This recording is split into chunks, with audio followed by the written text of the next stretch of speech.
सोमवार विशेष जानिए मां गंगा कैसे बनी भगवान शिव का मुकुट।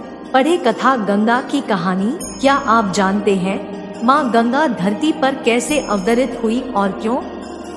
सदियों से लोग इनकी पूजा करते आ रहे हैं। प्राचीन काल में एक राजा थे जिनका नाम सगर था। सगर एक प्रतापी और शक्तिशाली राजा थे। उनके अश्वमेघ यज्ञ के घोड़े को देवताओं के राजा इंद्र ने पकड़ लिया और मुनि कपिल के आश्रम में बांध दिया। जब यह बात राजा सगर के दूसरे पुत्र अंशुमान को पता चली तो उसने अपने भाइयों की आत्मा की रक्षा के लिए कपिल मुनि से प्रार्थना की। तब ऋषि ने उन्हें बताया कि यदि सगर के जले हुए पुत्रों पर पवित्र गंगा का जल छिड़का जाए तो उन्हें मोक्ष मिल सकता है। अंशुमान ने बहुत प्रयास किया लेकिन वह अपने भाइयों को कपिल मुनि के क्रोध से मुक्त नहीं कर सका।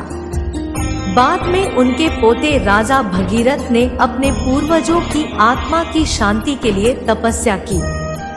भागीरथ ने अपने पूर्वजों को बचाने के लिए कठोर तपस्या की और अंततः गंगा को पृथ्वी पर आने के लिए उनकी प्रार्थना स्वीकार करनी पड़ी।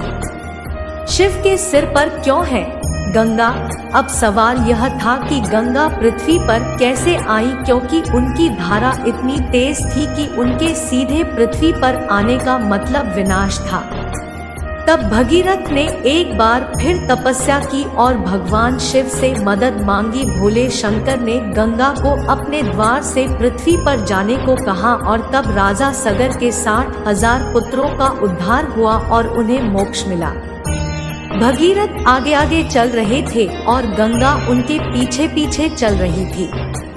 राजा भगीरथ गंगोत्री से पतित पावनी गंगा सागर तक गए। यहाँ उन्होंने कपिल मुनि से श्राप से मुक्ति दिलाने की प्रार्थना की।